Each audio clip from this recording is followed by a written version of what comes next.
तर आजच्या लेक्चरसाठी आपला टॉपिक आहे की creating an ER diagram for e commerce application, जे की आपण काल बघितलं होतं. तर कालच्या लेक्चरमध्ये आपण बघितलं की एक ER डायग्राम आपण कशी क्रिएट करतो, त्याच्यासाठी कोणते कोणते कंपोनेंट्स लागतात, त्याच एंटिटीज कशा कशा असतात, कार्डिनॅलिटी काय असते आणि आपण एंटिटीजमध्ये रिलेशनशिप कसं फॉर्म करतो. सो त्याच सगळ्या कन्सेप्ट वापरून आज आपण एक ER डायग्राम डिझाईन करणार आहे ई कॉमर्स प्लॅटफॉर्मसाठी. आणि ER डायग्राम आपण around 20 to 25 मिनिट्समध्ये ER diagram design करू. त्यानंतर आपला जो प्रोजेक्ट आहे तो सुरू करूया. ओके, प्रोजेक्ट म्हणजे प्लॅन असा आहे की आज आपण हा ER डायग्राम अँड प्रोजेक्ट्स आजच्या आणि उद्याच्या लेक्चरमध्ये फिनिश होऊन आपण नेक्स्ट वीकपासनं पांडास अँड नमपाय सुरू करूया. तर मग एक ER डायग्राम क्रिएट करण्यासाठी आपल्याला त्यातल्या काही रिलेशनशिप माहीत पाहिजे. आणि मग त्या आपण स्ट्रक्चर कसं क्रिएट करतो, तर ते स्ट्रक्चर आपल्याला क्रिएट करण्यासाठी एंटिटीज लागतात, ॲट्रिब्यूट्स लागतात, त्यानंतर त्याचं रिलेशनशिप बिटवीन द एंटिटीज, कार्डिनॅलिटी की त्याचं रिलेशनशिप आहे तर कसं आहे, 1 to 1, 1 to many, many to many, many to 1. So या टाईपचे आपल्याला रिलेशनशिप ते गॅदर करावं लागतं थ्रू रिक्वायरमेंट. अँड आपण जी एक डायग्राम आहे आपल्या डेटाबेससाठी ती डिझाईन करतो. So ER diagrams are usually created before implementing the database in SQL because they help developers understand how the data is connected. So आपण दॅट्स वाय आपला जो प्रोजेक्ट आहे तो क्रिएट करण्याआधी, त्याचा डेटाबेस क्रिएट करण्याआधी एक ER डायग्राम त्याची डिझाईन करतोय. So why use an ER diagram? ER diagrams helps in planning the database structure, identifying relationship between the tables, and reducing redundancy, simplifying SQL table creation, and improving communication among the developers. तर मग ER diagram का बरं helpful आहे एका प्रोजेक्टसाठी आणि त्याचा most of the use का बरं केला जातो, तर मग आपण हे सगळं कालच्या लेक्चरमध्ये डिस्कस केलं आहे आणि इथं पण सेम पॉईंट्स राईट केलेले आहे, तुम्ही ते बघू शकता. तर मग ER डायग्राम क्रिएट करण्यासाठी स्टेप 1 आहे की आपल्याला रिक्वायरमेंट गॅदरिंग करायची असते. तर मग रिक्वायरमेंट गॅदरिंगमध्ये आपल्याला जो ई कॉमर्स प्लॅटफॉर्म आहे, तर मग त्याच्या काही ॲनालिसिसमधून आपल्याला काही त्यातले जे फीचर्स आहे मग ते मिळाले. तर मग त्यात एका ई कॉमर्स प्लॅटफॉर्ममध्ये काय काय फीचर्स हवे, तर कस्टमर रजिस्ट्रेशन. पहिले एका कस्टमरला रजिस्टर करता आलं पाहिजे तिथं. Second, product management. प्रोडक्ट्स आहे त्यांना मॅनेज करता आलं पाहिजे. मॅनेज इन लेट्स से की ते क्रिएट करता आले पाहिजे, डिलीट, अपडेट अँड रिट्राईव्ह. मग हे सगळं मॅनेजमेंट प्रोडक्टचं करता आलं पाहिजे. प्रोडक्ट्सच्या categories, shopping cart, order placement, payment processing and product reviews. So हे सगळे इतके रिक्वायरमेंट आहे, ह्या हाय लेवल रिक्वायरमेंट्स आहे की इतक्या आपल्या वेबसाईटमध्ये किंवा डेटाबेसमध्ये निडेड आहे. सेकंड फेज इज की आयडेंटिफाईंग एंटिटीज. तर मग आपल्याला आता रिक्वायरमेंट तर कळाल्या की आपल्याला ह्या डेटाबेस थ्रू काय अचीव्ह करायचं आहे.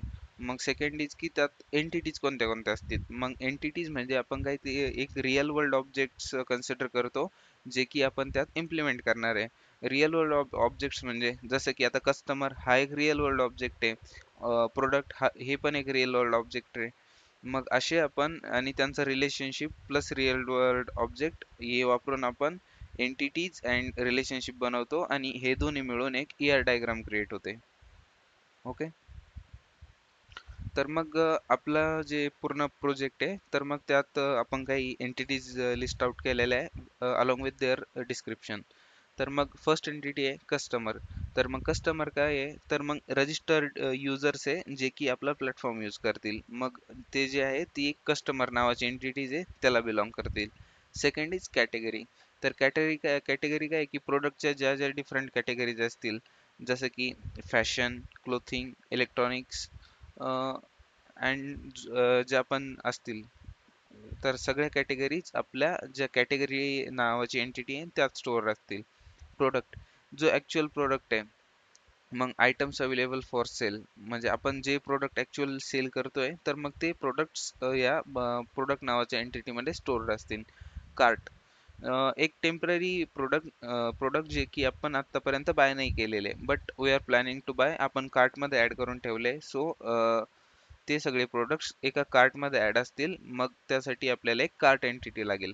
ऑर्डर, तर मग ऑर्डर जेव्हा कस्टमर परचेस करणार आहे काहीतरी, तर मग तेव्हा आपल्याला ऑर्डर नावाची एक एंटिटी बनवायची आहे. आणि मग आपल्याला ऑर्डर आयटम की प्रोडक्ट इनसाइड ऑर्डर्स, की आपला जो प्रोडक्ट आहे एका म्हणजे ऑर्डर जेव्हा क्रिएट होते तर मग ऑर्डर मोठी असते. समटाइम्स एका एका ऑर्डर मध्ये एक आयटम असू शकतो, दोन आयटम असू शकतात, तीन आयटम असू शकतात.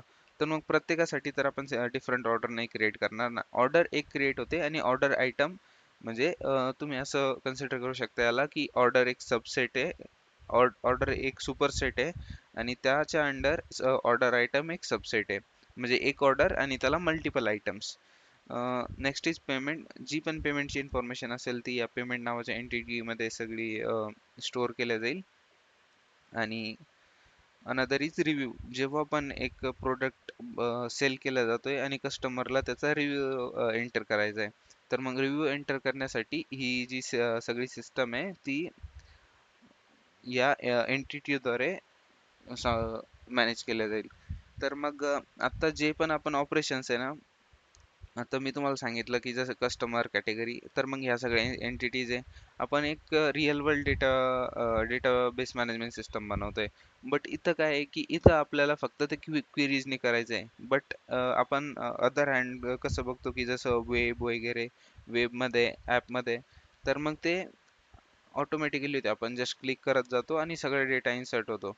बट आपण इथं एक डेटाबेस इंजिनियर आहे, त्यामुळं इथं आपलं ॲक्च्युअल इम्प्लिमेंटेशन करतोय. आणि इथं आपल्याला कुठलाच UI नाही बघायला मिळणार की आपण आपण कोणत्या प्रोडक्टवर क्लिक करतोय आणि मग ॲक्शन होते. आपण सगळं through only and only SQL queries जे सगळे ॲक्शन्स आहेत त्या परफॉर्म करणार आहे.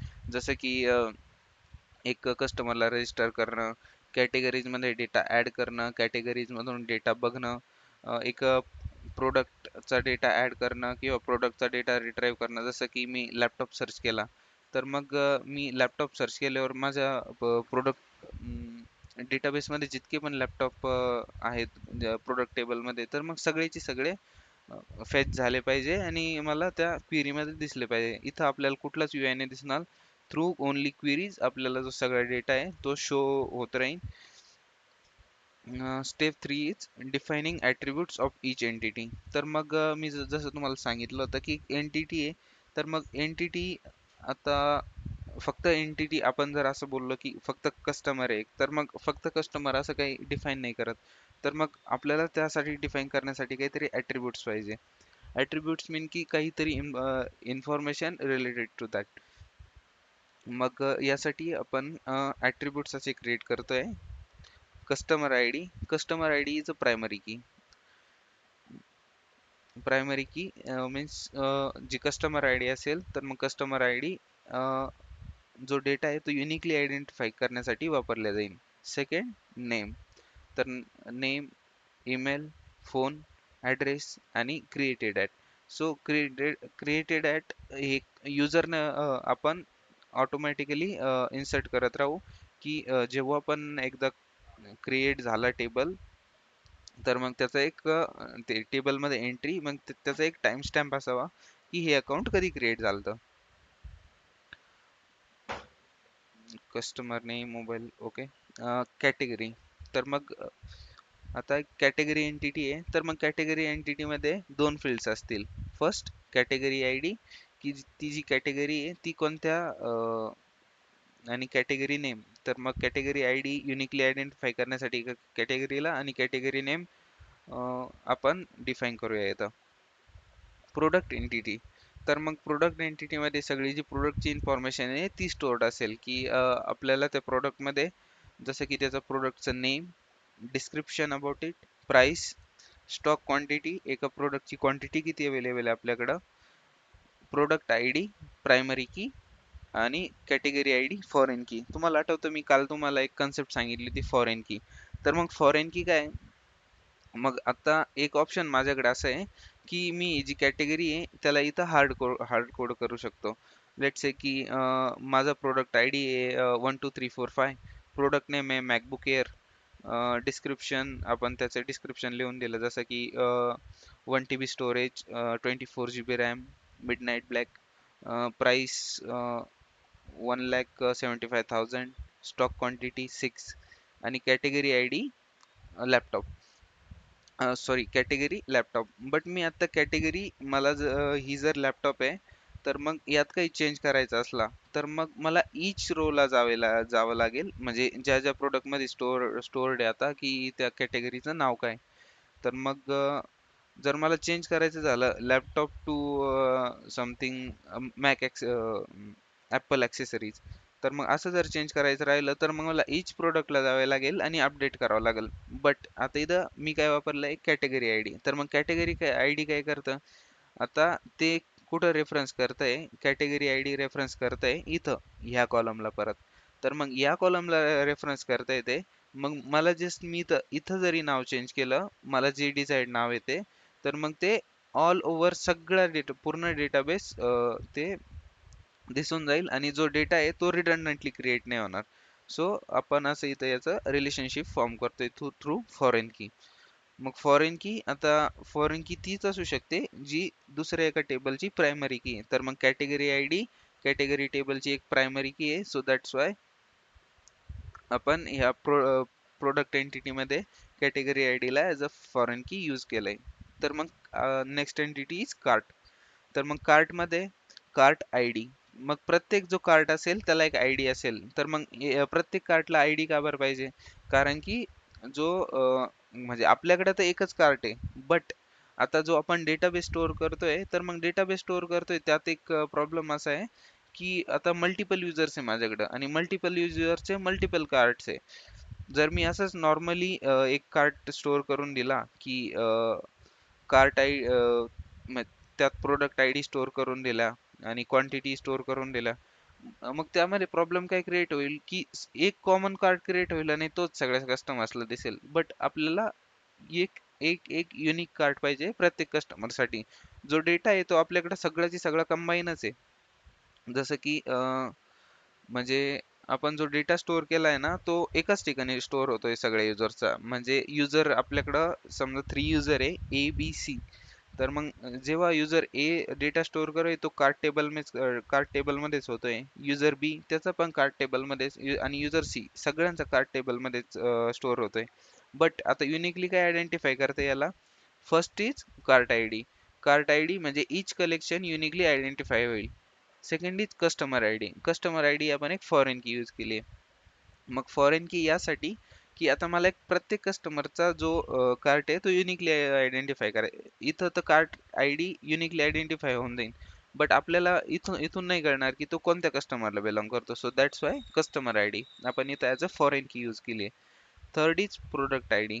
अगेन सेम थिंग की जो डेटा तो रिडंडंट रिपीट नाही झाला पाहिजे. इथं आपण असं पण इन्सर्ट करू शकतो डायरेक्टली की प्रोडक्ट नेम प्रोडक्ट डिटेल, तो आपण डेटा तिथं इन्सर्ट करू शकतो. बट जो डेटाची रिडंडन्सी नाही पाहिजे आणि डेटामध्ये फ्लेक्झिबिलिटी पाहिजे आणि डेटामध्ये म्हणजे जे पण काही आपण चेंज वगैरे करतोय तर ते इमिजिएटली रिफ्लेक्ट झाले पाहिजे.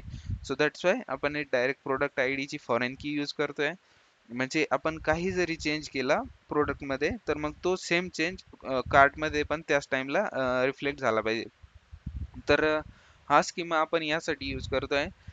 असं कन्सिडर करा की तुम्ही बाय प्लॅन करताय एक फोन बाय करायचा आणि तुम्ही त्याला कार्टमध्ये ऑलरेडी ऍड करून ठेवलंय आणि आपण जर कार्टचं स्ट्रक्चर असं बनवलेलं आहे की आपण ते हार्ड कोडेड व्हॅल्यू जसे की त्याचं नेम डिस्क्रिप्शन प्राइस डिस्काउंट हे सगळं त्याचं हार्ड कोडेड ठेवलेलं आहे. जसं की इथं प्रोडक्ट आय डी न ठेवता इथंच आपण परत ऍड करून दिलं नेम डिस्क्रिप्शन प्राइस.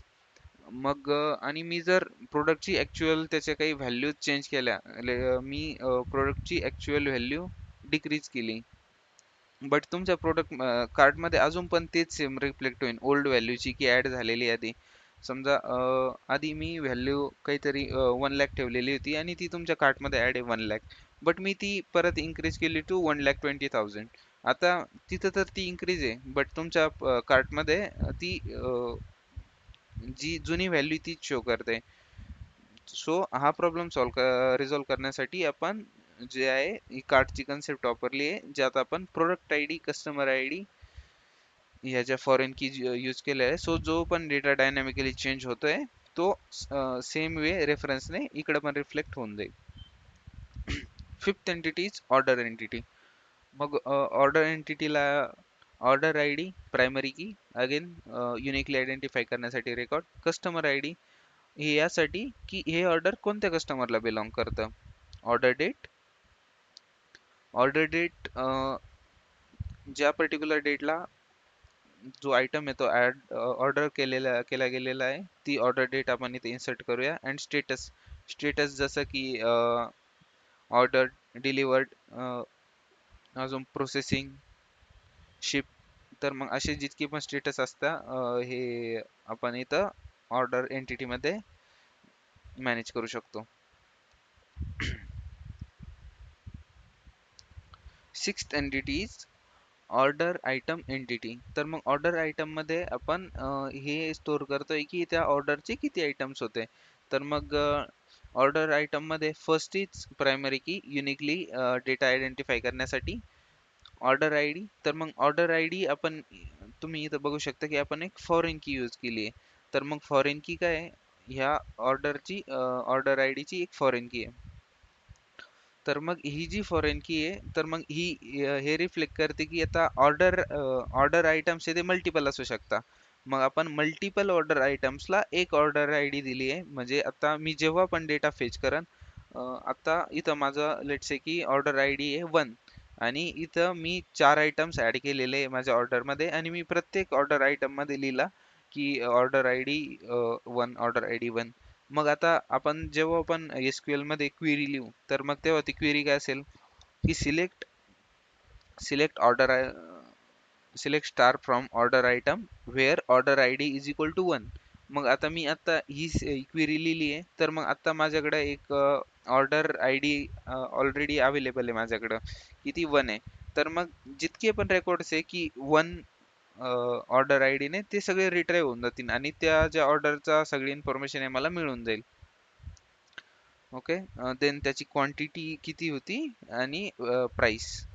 मग आता इथं ऑर्डर आयटम, इथं प्रत्येक एक एक सिंगल प्रोडक्ट आहे ना, दॅट्स वाय इथं क्वांटिटी आहे आणि त्या पर्टिक्युलर याची प्राइस पण आहे. Next entity is payment entity. Payment entity.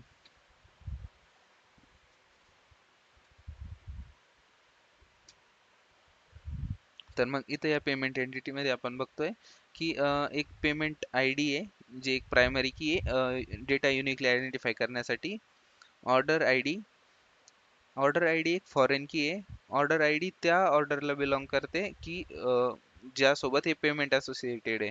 तर मग हे पेमेंट मेथड यूज केले गेलेली आहे, अमाऊंट, पेमेंट स्टेटस.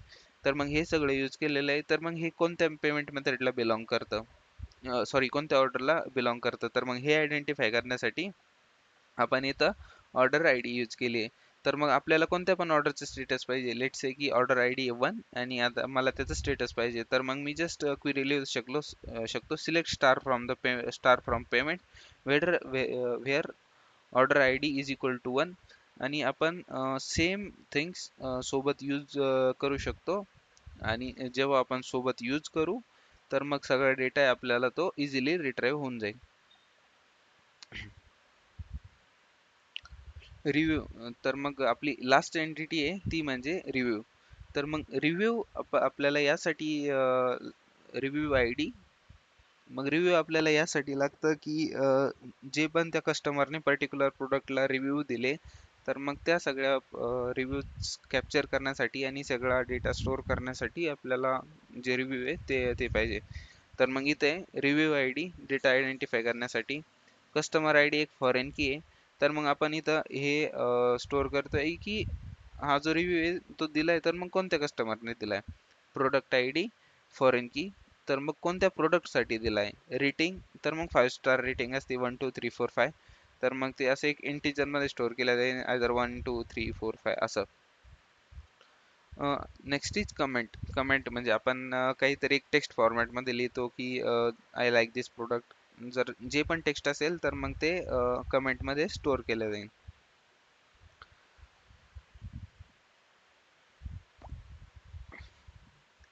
आता आपण त्या एंटिटीज आयडेंटिफाय केल्या जितक्या की आपल्या डेटाबेसमध्ये अवेलेबल आहे आणि त्यांचे ॲट्रिब्यूट्स काय काय असतील, की आपल्याला जो डेटा आहे तो स्टोअर करण्यासाठी काय काय इन्फॉर्मेशन लागते आणि त्यामध्ये म्हणजे फॉरेन की, प्रायमरी की कुठं कुठं वापरल्या जाईल. तर मग असं सगळं बघितलं. यानंतर नेक्स्ट पार्ट इज की आपल्याला त्यांचे रिलेशनशिप फॉर्म करायचे आता, की कोणत्या टेबलमध्ये कोणतं रिलेशनशिप राहील. आता फर्स्ट आपण रिलेशनशिप बघतोय कस्टमर्स टू ऑर्डर्स. तर मग याचं रिलेशनशिप टाईप आहे वन टू मेनी. आता इथं वन टू मेनी का बरं आहे, कारण की one customer can order multiple times, so that's why one to many. एका कस्टमरचे भरपूर ऑर्डर्स असू शकतात. बट मग आपण आता इथं मेनी टू मेनी का बरं नाही केलं, कारण की एका ऑर्डरचे मल्टिपल कस्टमर्स नाही असू शकत, बट एका कस्टमरचे मल्टिपल ऑर्डर्स असू शकतात. That's why one customer can place many orders. Example, so हा कस्टमर वन आहे आपला. तर मग कस्टमर वनचे ऑर्डर 101, ऑर्डर 102, ऑर्डर 103 असे प्लेस झालेले. बट आता हे उलट नाही असू शकत कधी, की ऑर्डर 101 ला customer one, customer two, customer three, तीन जणांनी ऑर्डर केलंय, कारण की जे पण एक ऑर्डर आहे ते एक सिंगल ऑर्डर आहे. सो दॅट्स वाय हे ऑर्डर 101, 102 अँड 103 असे शो होत आहे आणि इथं one to many relationship form होत आहे. Next is category to products, की कॅटेगरीचं रिलेशनशिप प्रोडक्ट्स सोबत काय असेल. तर इथं पण रिलेशनशिप टाईप जे आहे ते वन टू मेनी, कारण की एक कॅटेगरी मल्टिपल प्रोडक्ट्स कंटेन करू शकते. सो जसं की इलेक्ट्रॉनिक्समध्ये laptop, mobile, camera, headphones, smartwatch, तर मग ह्या सगळ्या गोष्टी इलेक्ट्रॉनिक्समध्ये राहू शकतात. बट एक लॅपटॉप इलेक्ट्रॉनिक्सला म्हणजे एक लॅपटॉप मल्टिपल कॅटेगरीज मध्ये नाही असणार ना, की एक लॅपटॉप तो फॅशन मध्ये पण आहे, इलेक्ट्रॉनिक्स मध्ये पण आहे. सो म्हणजे मेनली असं आपण यूज करत नाही. सो इथं पण जे आहे ते one to many relationship form होत आहे for categories to laptop.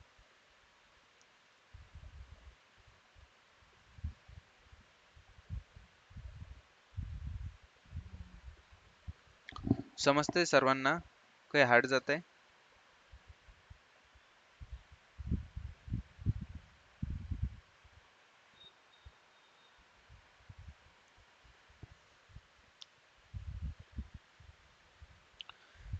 Next relationship is customer to cart.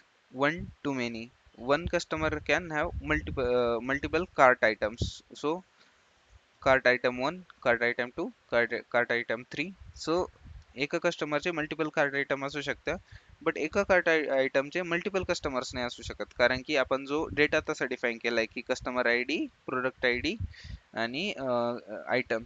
So इथं कोणती तरी एक व्हॅल्यू असेल जी की कायमची चेंज होत राहील, either product I D change होईल किंवा कस्टमर आय डी चेंज होईल. दॅट्स वाय एका कस्टमरचे मल्टिपल आयटम असू शकतात, बट एका आयटमचे मल्टिपल कस्टमर्स नाही. सो दॅट्स वाय आपण इथं रिलेशनशिप जे फॉर्म केलंय ते आहे one to many. Next is product to cart. One to many relationship same, की एक प्रोडक्ट मल्टिपल कार्ट्स मध्ये ऍड होऊ शकतो. A product may appear in many customers cart. So that's why one to many relationship. आता order to order items, हे पण one to many, कारण की एका ऑर्डरचे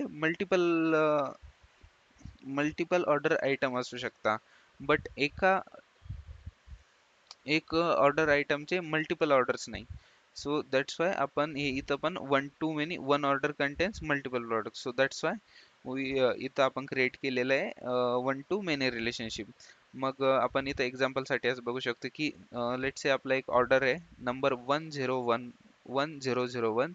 मग यामध्ये आपण प्रोडक्ट्स ऍड केलेले लॅपटॉप, माऊस, कीबोर्ड. आता इथं जे आहे तर मग हे प्रोडक्ट्स एकाच ऑर्डरला असू शकतात. तर मग आता हे प्रोडक्ट्स आहे, हे मल्टिपल कस्टमर्स ऍड करू शकतात, बट प्रोडक्ट मध्ये पण आपण त्याचे ऑर्डर, आता हे ऑर्डर मध्ये, तर मग ऑर्डर मध्ये काय ऍड की हे कोणत्या कस्टमरने गेलेलं आहे, तर मग customer ID each time change होती. सो दॅट्स वाय ऑर्डर जी एकच राहणार आहे आणि ते त्यामध्ये मल्टिपल आयटम्स असणार आहे. मग दॅट्स वाय इथं आपण क्रिएट केलंय one to many relationship for order. One order contains multiple products. Product to order items. Relationship type one to many. A product can belong to multiple orders. That's why आपण इथं create केलंय one to many relationship. Order to payment one to one. आतापर्यंत जे relationship होते ते one to many होते, but इथं one to one का बरं आहे की each order generally has one payment. आता प्रत्येक ऑर्डर आहे, प्रत्येक ऑर्डरसाठी एकच पेमेंट असतं. असं थोडी की प्रत्येक एक आपण ऑर्डर क्रिएट केलं आणि प्रत्येक ऑर्डरसाठी आपण 3-4 पेमेंट कलेक्ट करतोय. तर तसं नाही, एका ऑर्डरसाठी एकच पेमेंट. दॅट्स वाय इथं वन टू वन रिलेशनशिप आहे. Order to payment, each order generally has one payment. Order 101 payment बस. त्याला अजून बाकीच्या एंटिटीज नाही की म्हणजे पेमेंट 1 पेमेंट 2 पेमेंट 3, कारण की एका ऑर्डरला एकच पेमेंट असू शकतं. Next is customer to review one to many. एक कस्टमर मल्टिपल रिव्ह्यूज राईट करू शकतो. That's why one to many. Product to reviews. Relationship type one to many. एका प्रोडक्टला मल्टिपल रिव्ह्यूज असू शकतात. की एक असं कन्सिडर करा की एक प्रोडक्ट आहे कोणतं पण, तुम्ही एक लॅपटॉप मोबाईल काही आहे आणि त्याला मल्टिपल रिव्ह्यूज असतात कस्टमरने दिलेले. That's why one to many one product can receive many reviews from the users. ठीक आहे. तर मग आपण आता इथं रिलेशनशिप फॉर्म केले, तर मग इथं त्याची कार्डिनॅलिटी दिली. इथं त्याची कार्डिनॅलिटी दिलेली आहे. कार्डिनॅलिटी मीन्स सेम की ते त्याचं रिलेशनशिप टाईप कसं आहे, one to one, one to many, many to one. तर मग इथं वन, मग हे अशा फॉर्ममध्ये लिहिलेलं असतं वन कोलन एम. मग वन मीन्स वन आणि टू मेनी म्हणजे हा एक मल्टिपल याला बिलॉंग करतो. So one to many. आणि इथं पेमेंटला जसं आपण डिस्कस केलं ॲज पर आवर डिस्कशन की इथं वन टू वन आहे. Okay. 6. Identify many to many relationship.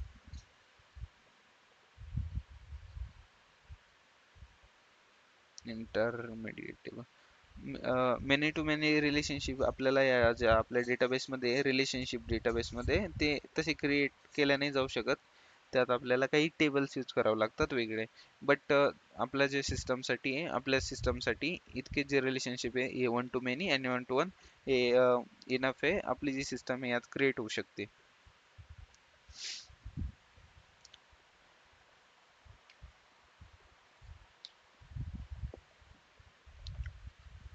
Example 1 की orders and products. A customer may purchase products. तर मग आता आपण बघितलं की